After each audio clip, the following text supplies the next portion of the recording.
Hello and welcome everyone. This is Harshal Desai. I welcome you all to the Governance Leadership Summit, which is being hosted by Elets Technomedia Private Limited and eGov Magazine on this wonderful 3D platform called Avatar, which has been developed by Elets Technomedia Private Limited itself.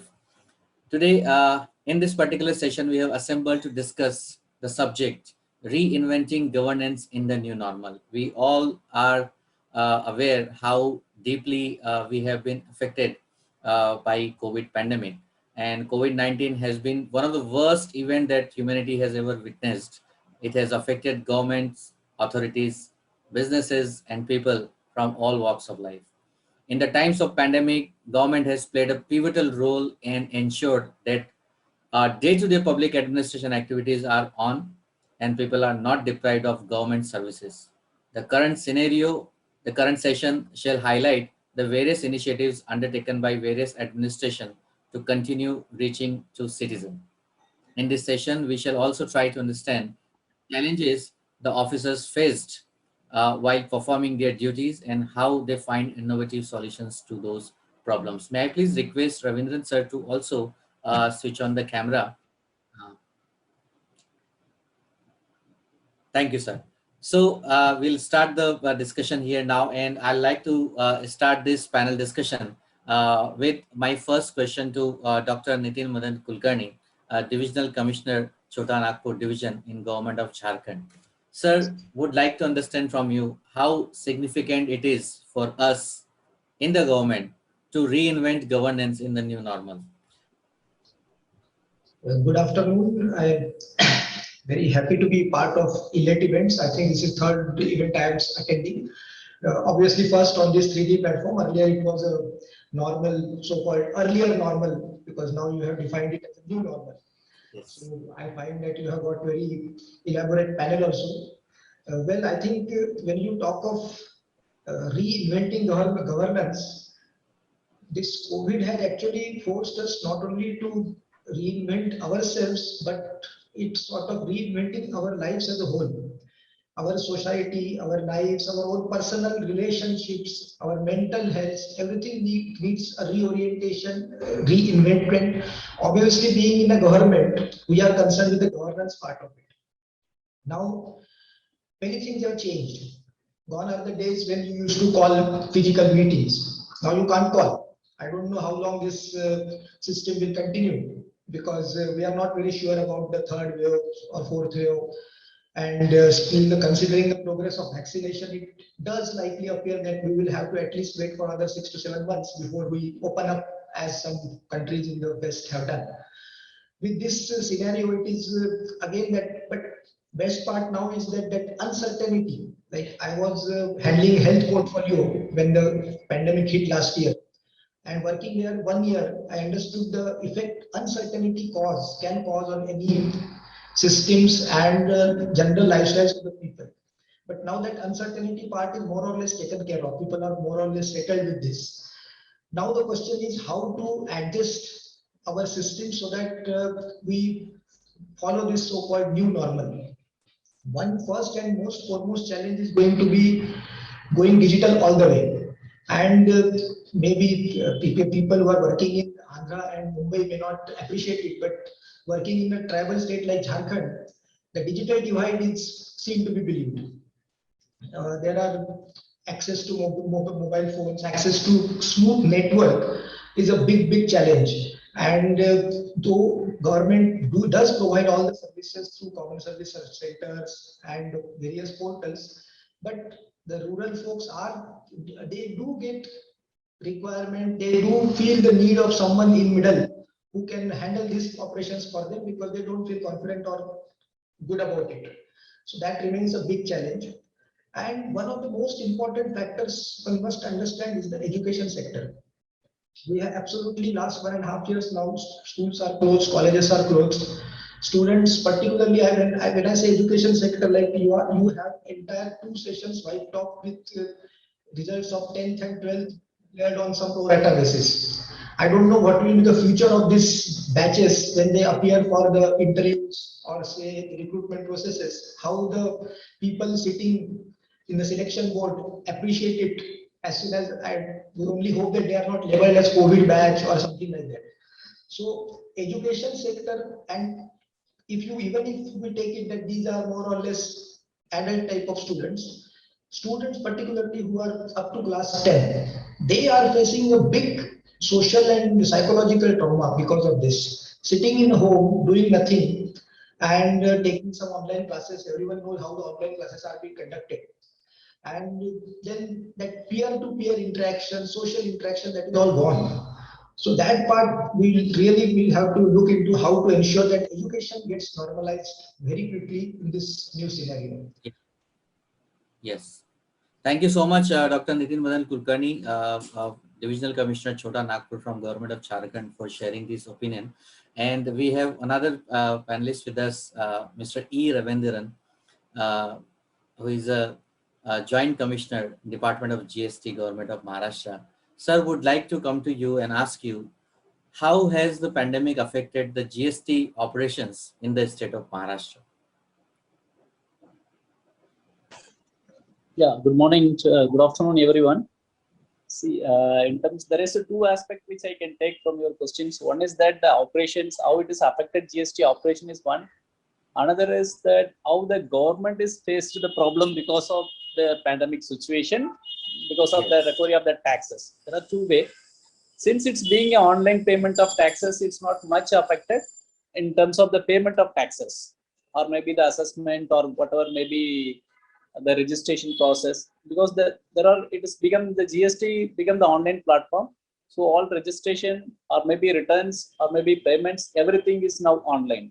So the front end side where the taxpayer is dealing with the system, they were very comfortable in doing it.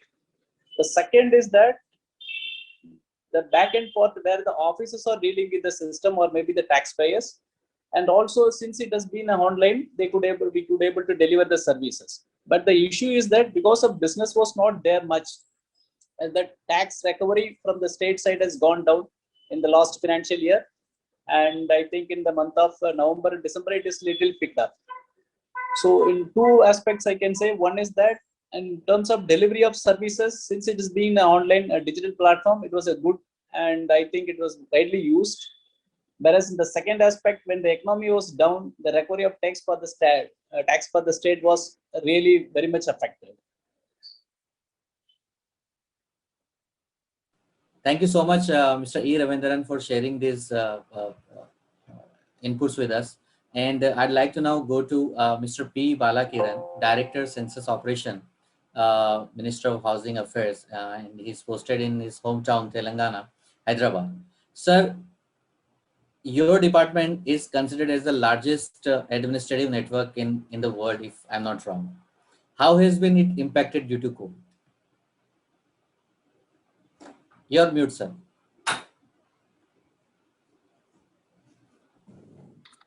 Thank you very much for inviting me to Governance Leadership Summit 2021. I think it's I've been interacting with ELETS Multimedia for the last 8 years. You have been doing a wonderful job. Well, COVID has changed everything. I think 17.7 crore people across the world are affected. Is an unbelievable thing which we couldn't even dream in our life, and out of which around 3 crore people have been affected in our own country. Around 38 people have lost their lives. Lakh people have lost their life. I think these are unbelievable times, and it has affected one and all, and it has affected us as well at census. As you know, census operations in India is one of the most reputed administrative processes which we do decennially every 10 years, and it has got rich tradition as well. It will be the 2021 census will be the 16th census. It has a rich tradition of 160 years. The first census has started way back in 1865, where it was done in non-synchronous method. But from 1881, it has been done continuously. I think COVID has such an impact that it has not been done on 1st March 2021 because of the COVID wave. I think it's a lesson for all of us. But then such an important event like census, which happens every 10 years, and it is a vital administrative tool and a data tool for the entire administrative planning machinery for for the formulation of plan schemes which are going to happen next 10 years have been affected. But then we are very, very positive. As you know, census is actually not a short-term effort. It happens in two phases. First, what we do from April to September, during these months, we do something called a house listing survey, which is called HLO survey, where we enumerate all the houses and structures and buildings and head of the families. And then we do a very, very intensive second phase called PE, or population enumeration, which is generally done from 9th to 28th February every decade. So this was supposed to happen in 2021, but unfortunately we couldn't do it this time. But we are very, very positive that we can do whenever government gives a go ahead and whenever COVID situation becomes better, because it is a mammoth exercise, as you rightly said. It's a huge number of officials participate in it. In Andhra Pradesh alone, there are about 1.25 lakh people officials will be enumerating around 5 crore population, and across country there are about 30 lakh people will be doing the census operation. So we are very, very, very worried, but we are also very positive because we have completed all the trainings which we had to do. All the pre-enumeration, pre-census works have been completed in 2019. We have also done our short field trials in two places in March 2021 in Anantapur district, and also in Narsaraopet in Guntur district. So we are positive. So whenever things open up, we'll be ready to do the census and do this exercise, which will be beneficial to all the sister organizations and of course the academic institution as well. Thank you. Thank you so much, Mr. P. Balakiran. I would like to ask Dr. Nitin Madan Kulkarni that we are talking about reinventing governance. When you reinvent governance, you make a lot of use of technology, and you try to reach out to the people who are there in the state. How it becomes difficult for you, because we have a significant number of tribal population in the state of Jharkhand. How it becomes difficult for us to reach to those people and make them understand to, make the most of technology. How difficult this task is, especially for you? See, if you look at the positives of entire this pandemic, one positive has been that now people are very much aware about all these digital initiatives presently in operation. Now you don't have to go and explain to the people that what is COVID application, how they have to register for vaccination and all. The problem comes when there is the issue of connectivity. And you require a seamless connectivity. When you say connectivity, like we are talking, it's in a seamless manner. It's not like sometime audio getting interrupted, sometime network gets lost. You cannot have that type of system. Like they will be conducting census operations. I think it's going to be a digital data collection. But just imagine a census person going in some tribal hamlet where there is no connection. So this system will not be able to deliver the results as quickly as we are expecting. Number two important issue is that physical component. After all, it's all a matter of communication. And it is said that 55% communication comes through non-verbal communication. So if that is the case, then finally you require some physical interface in each and every transactions we do.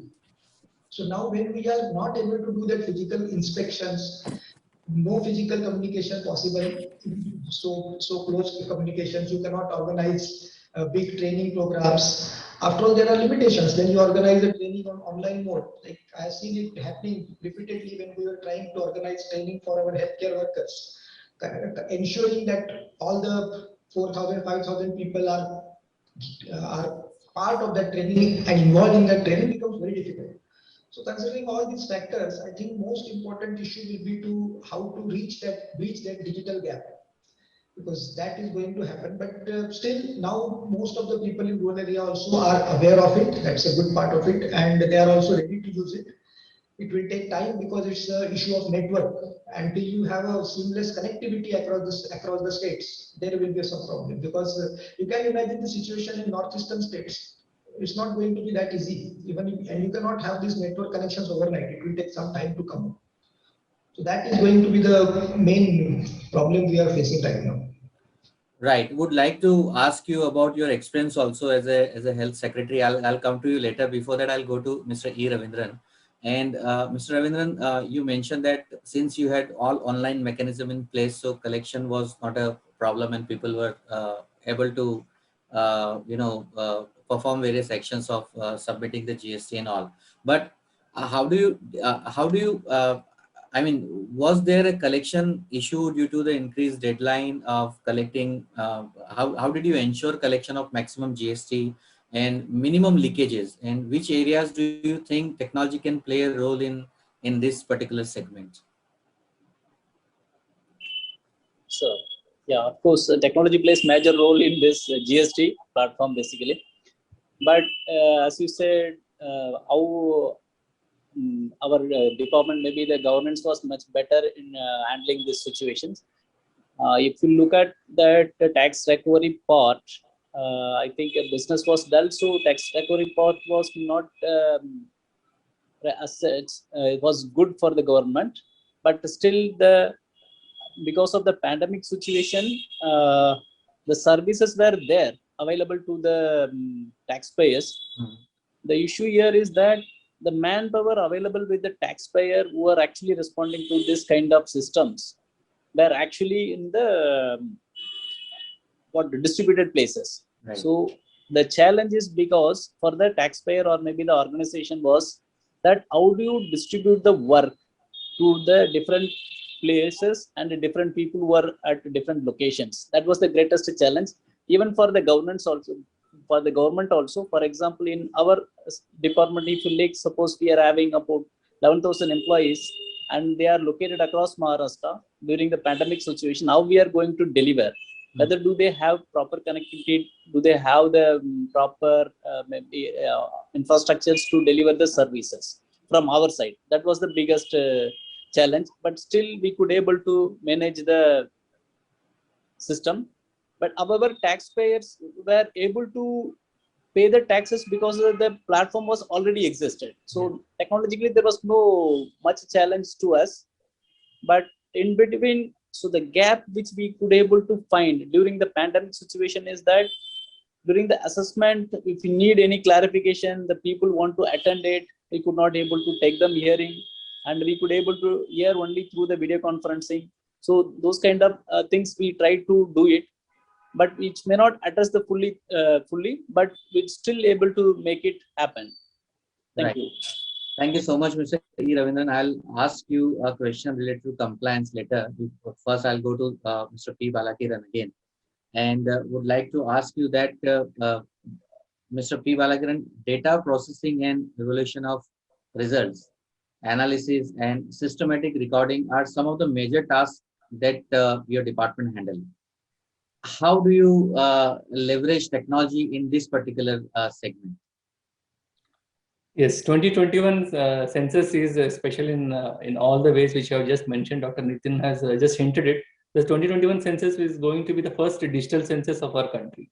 So if you remember the old census, we used to have these forms, these big forms which they used to bring, which the enumerators used to bring it to each household, and they used to laboriously write down all the items, all the data points, and then of course those papers were brought to the district offices, and from there they had to be physically brought to the Director of Census Operations office in Hyderabad.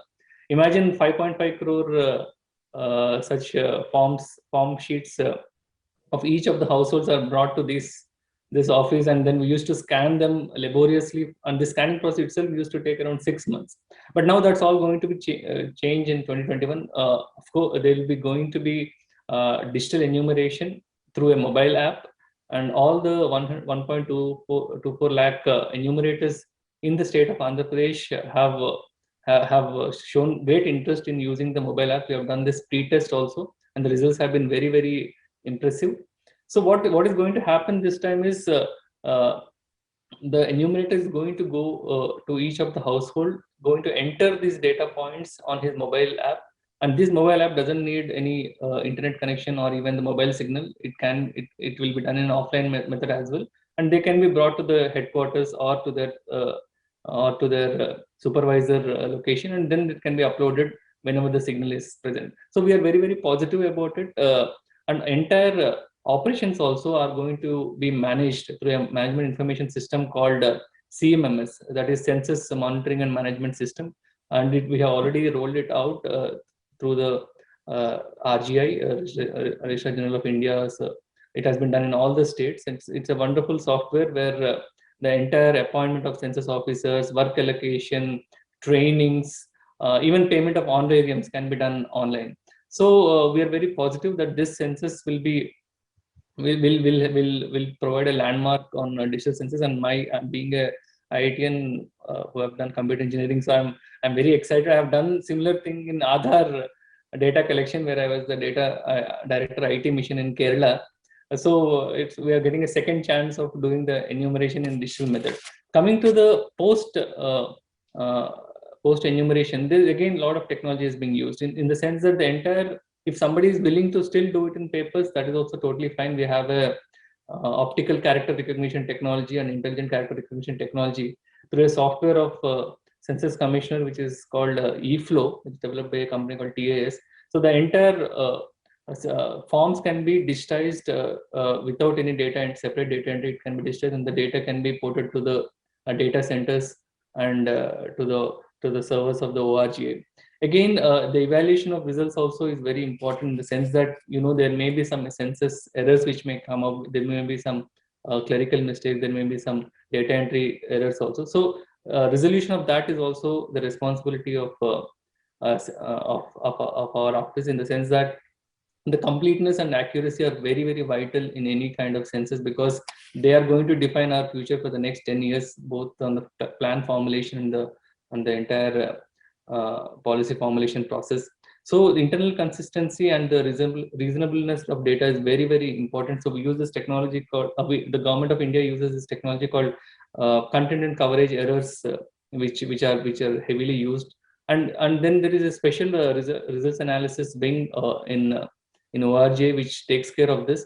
And once the data is published, we also encourage the academic institutions, including universities, to mine the data and come up with more metadata parameters, which can be useful for the functionaries at the central, state, and local body level. Right. You rightly mentioned all these points, Mr. P. Balakiran, taking clue from what you said, how being, your qualification of being an IIT help you implement these technology innovations. And this is the first thing. And second thing, do you think, what are the areas where you think that collaborations with the international or national, for that matter, companies, IT companies, can help you streamline these activities further in your department? Which are the areas you think where international collaborations with different IT majors can further help you streamline the entire mechanism? As I mentioned before, 2021 is going to be a landmark year in terms of digitalization of census data, which is the first time we are doing right at the household level. The data is being uploaded through mobile phones, through the data enumerators, and immediately it goes to the central servers. And so that, as I said, the 6 months of scanning, optical character recognition, all these parameters is now shortened to almost couple of seconds, if not minutes. So that is the best part which has happened in digital census in 2021. But the interaction with during the enumeration, of course, most of the I believe the softwares have been decided already by the government of India, Ministry of Home Affairs. But once the data comes up, once the results are published by the Registrar General of India and Census Commissioner, I think there's a huge scope for many of the academic institutions, even companies, to use this data for betterment of their company policies or for formulation of policies. So that is one thing which we are very, very excited. Coming to my personal preference of personal experience of being in IT, it's very, very short duration that have been in census, only 3 months, which have been lost due to COVID and other mentions. I hope I'll be able to contribute, as I have contributed in Kerala IT and also in tourism, where we have heavily used technology for doing market promotion. And I was also using technology in Smart City Trivandrum, where I was the CEO. So I hope all this experience will come in good stead when we come up with new novel techniques in census as well. Right. Thank you so much, Mr. P. Balakiran. Dr. Nitin Madan Kulkarni, during the first wave, you were there in health department. So again, this is interesting, and I'm sure audiences would love to hear you on this. That how your experience of being in health department helped you normalizes the situations in the second wave as a divisional commissioner of Chota Nagpur, and how that experience helped you coordinate with the local government authorities in that area, in your region. I think when this first wave hit the country, and it was obviously completely unforeseen, unexpected, unknown territory, completely unknown, no treatment, no protocols, no standard guidelines. There was no template to work on. Even there was no presidency. Government, everything goes by rules or precedence. So here there was no precedence also. So you have to use lots of common sense, and I think being an MBBS doctor, it helped a lot that you could use your own knowledge to do many things which otherwise would have taken a lot of time. And it had several challenges that time. One was obviously managing the COVID scenario, arranging for the beds, oxygen supplies, ambulances, and all other ancillary. Most important was getting your HR ready to face the pandemic, because they had never seen such thing, they had never had any occasion to know such thing. So making them ready, and there was lots of apprehension in their minds about their own safety. So if the health giver who was supposed to deliver actually having a great apprehension in mind, he cannot deliver. And so that was a major challenge we faced that time, that how to keep them motivated. And mind you, this is going on continuously for 18 months almost now. And the same lot of healthcare workers are working in day in and day out. There was a small respite for about 3-4 months, else it is going on as it is. And we don't know how long it will continue. And now it has been succeeded by vaccination. So the same teams, same staff, they are continuously, repeatedly working. So keeping their morale high and keeping their motivation levels was the biggest challenge. Then making them technologically aware. See, our health systems, they are not designed for such type of epidemics. They are for general delivery of health services. So when such thing happens, we have to re-engineer ourselves, restructure ourselves. Some flexibility has to be there in the roles. We cannot go by the traditionally defined roles of the healthcare workers. So lots of things had to be done, but I can only say in retrospect that it was a once in a lifetime experience.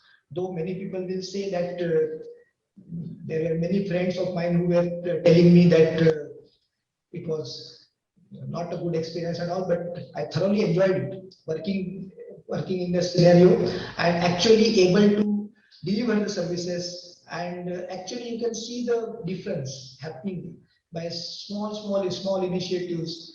Even there were lots of issues arranging the inventories in the first phase. Like in the second wave, at least inventory management was not big issue. Yes. And drugs were only issue. But in first wave, we were having issues about PPEs, digital thermometers. They're very trivial actually. But managing it was, but the models which were created that time, they definitely helped, like forecasting models, projections were prepared, GIS mapping of clusters was done. So all the things which we could do. And one of the things which we carried out intensively, because we had lots of issue of the migrants, around 8 to 10 lakh migrants who working in the various parts, most of them in Andhra and Maharashtra. In fact, they came back suddenly. And now they disperse to their villages. So tracking them, each and every person, about his signs and symptoms, and they are all without livelihood. So managing their livelihood issues as well as their health issues was a big thing, which I think went off quite smoothly in this state. And we had what we called the intensified rural health survey. This was carried out by the grassroots workers of the health and the social welfare and the welfare departments, where the team of 3 people went each and every household of the rural areas. This was done twice in a year, and they tried to find out all the people who have returned or working and having any signs or symptoms like or similar to COVID. And that survey was an eye-opener because it produced many other diseases which were hidden. Like in the latest round of the survey, we got about 16,000 new fresh TB cases. So this proved to be a very good exercise, and many systems like IVR calling, that teleconsultation, which were like teleconsultation, we are not still comfortable when it comes to own medicine. With teleconsultation, we are not very happy with the situation. We always like a doctor to be physically present. But now that has been stabilized. People are okay with it. I think looking back, it was a very good experience. Though one will not like to have it again because it had lots of social implications, but looking back, it was a really rewarding experience. Right. Thank you, Dr. Kulkarni. It was interesting to listen that. Ravindran sir, I was asking you one interesting thing, which we recently had a webinar where we had invited several people working in tax collection authorities in different departments. And one of the prominent thing was that they discussed was the compliance issue. So, Ravindran sir, I'd like to ask you, how did you deal with the compliance issue? And what strategies, did you use to track and monitor the fraudster? What is the issue? I couldn't get that issue. Compliance issues. Compliance. Yes. Correct. Right. And how did you ensure that all these fraud activities are prohibited? Right. See, in general, in a government sector, if you see that 99.9% of 99.99% of the tax comes from voluntary payment. So oddly, only 1% or even 0.001% comes from the enforcement activity or investigation wing, basically. So it's basically in the country like India, it's a voluntary tax payment regime. Right. So the people pay on their own. In terms of compliance, if you see in the GST era, the self-compliance is more promoted than the enforced compliances. So here the voluntary, your assessment, you pay on your self-assessment is there and you pay your self-tax. Then the GST people or maybe department will scrutinize your document. If any extra you need to pay, then they communicate through the online only. There is no any physical communication nowadays. So online communication goes to the dealer or maybe the taxpayer. Then again he look the queries raised by the department. Again he makes the compliances. So this is how the tax actually been through the GST platform. Let us come out of whether they are fully complied or not complied. So there is another part of the department is that called the enforcement wing, generally which is have this CGST also, the state government also have this enforcement wing. Enforcement wing does activity on only to find the data analysis to find out which are the taxpayer who are actually suppress the tax or maybe they evade the tax, and we will try to do inspections or maybe investigation and make them to comply. So when this kind of actually it's a deterrent kind of actions, basically it's the more effective actions deter more. So in that sense, the deterrence is very good when compared to other states. I am not much aware about other states, but in Maharashtra, deterrence actions are very good because in the last pandemic situation also, the enforcement wing had a good revenue as well as a good inspections and investigations. That means that it acts a good revenue. This is one part of compliance. Then the second part of compliance, the first part is the self-compliance that I told. The second is the enforcement wing. Third is actually the compliance received from various resources or maybe various agencies from the government, or maybe different departments, or maybe sometimes the customs will tell us, or CGST will tell us, or CBIC will tell us. Sometimes other states will tell us that these are the fraud, tax frauders or something. So these are the other source of intelligence which we act upon it. So this is another mode of making sure that the taxpayers actually complies the necessity of the taxations. So this is how 3 or 4 category of the compliance we make it. But the most important is that the self-compliance, which actually most of the taxpayers does it properly. Right. And wherever they try to evade or do the fraud, and always the enforcement being act upon it. Right. Thank you. Right. Thank you, sir. Thank you so much. And one more, since you spoke about analytics, so as the digitization of process and system in government is increasing, the need for advanced analytics is also on the rise, especially in GST department. What are your views on this? See, now the GST is a very good platform, which is actually run by the GSTN, and which is actually in the partner with the central government. You see that this actually GSTN itself as a built is to own a network data analysis part within the system itself. That's called the BIFA, and that gives the actually the analysis of the taxpayers, where the tax evasion is there or tax suppression is there. Apart from that, every state has its own data analytical wing. That's called the EIU. They call it Economic Intelligence Unit. Yes. And many of the states having, smaller states I'm not much aware, but the bigger states always has this being. And they download the data from GSTN, or before that the BAT was there, and the BAT regime also they had to do the data analysis. So they download the data, or maybe they draw the data from various sources and they do analysis. But here the limitation is that now many of the states, or maybe even including Maharashtra also, having some limitations of having technologies. Now we are also planning to upgrade our technologies to move into the next level, maybe bringing out artificial intelligence or predictive technologies. Those kind of things we are going to bring it. But still now till now we have left only the data mining and data analytical part. We have not moved to the artificial intelligence, but there is a future scope to move to the artificial intelligence in this particular data analytical part. And this actually gives the broader spectrum, or maybe we can go to the minute level of the taxpayers complaints to the month, or maybe to the day transactions, or maybe we can see the bills also. So that much level we can go and deal with the taxpayers. Great. Thank you so much for sharing these views, Mr. E. Ravindran. The similar question I'd like to ask to Mr. P. Balakiran also, that as you move towards the more and more digital processes, safety of data and security of data will also become an concern for your department. How do you plan to safeguard the data that you will be probably generating over the years, over the months? I think you have touched the right question. See, basically the census data is a massive collection of data. So having 135 crore people's individual data points is a huge database, and this database has to be protected extremely carefully. So Right. census by itself, actually there is no basis for individual. Any professional statistician will tell you that he doesn't mind, or he doesn't share, or he doesn't discuss individual data points. It is always a collective data point, or the collective metadata which is rising out of the data point is what is actually used for formulation or planning, or even for presentation of statistics. So coming to our organization, Census Commission and Government of India has three vital aspects of data security. One is, of course, the statutory one.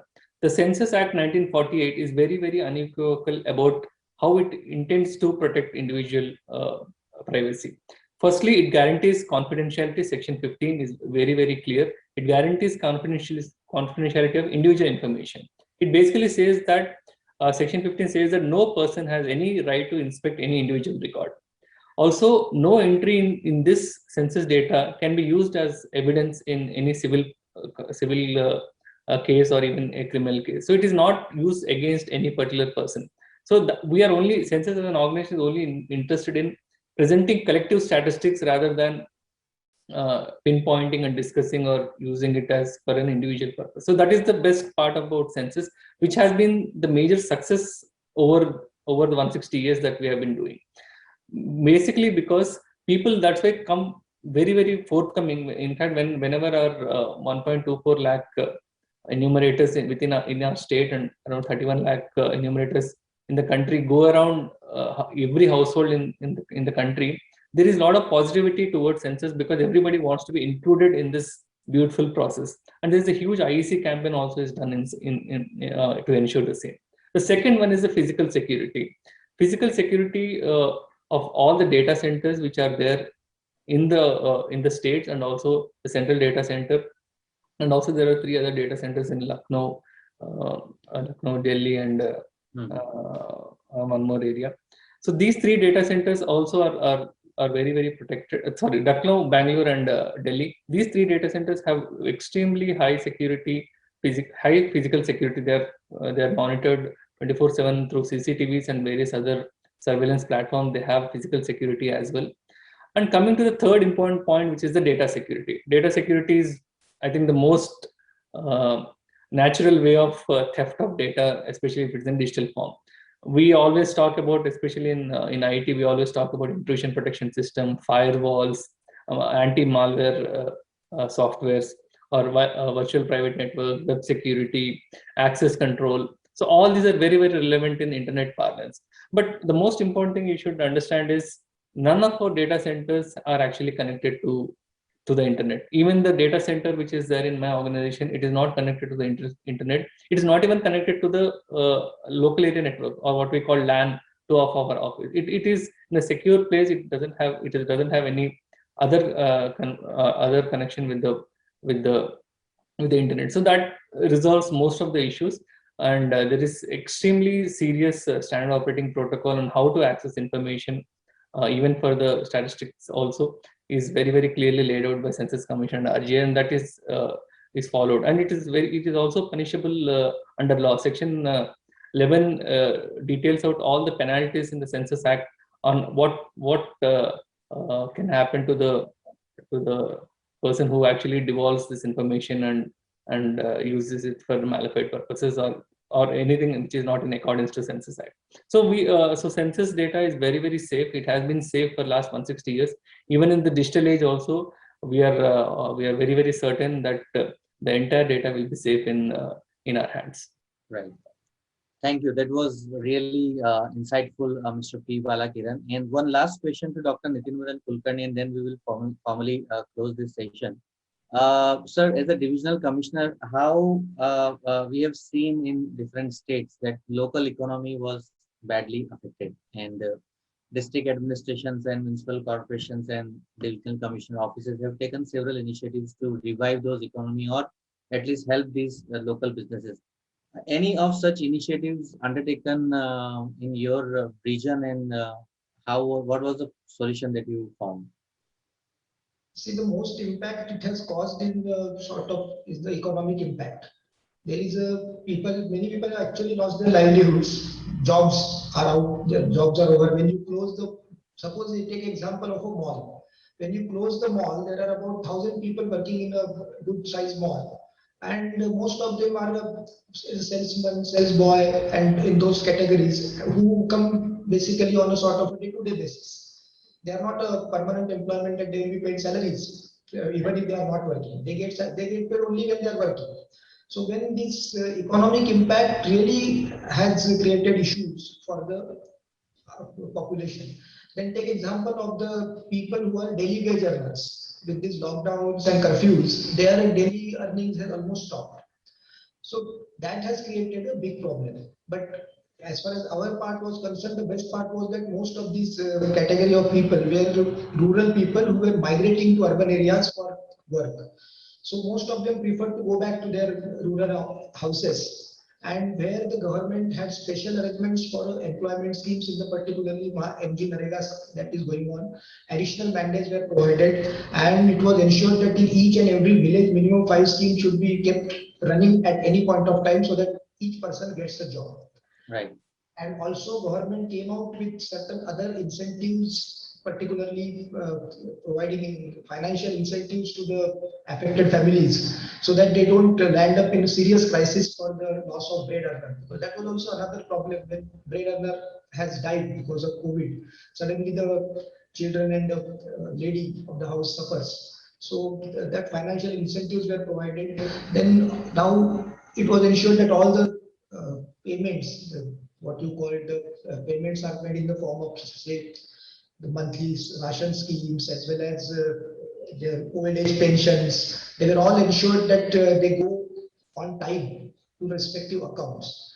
So all these things matter well, and we never had any incidents of, say, like Jharkhand has been known for some cases of death due to lack of food or due to hunger and all.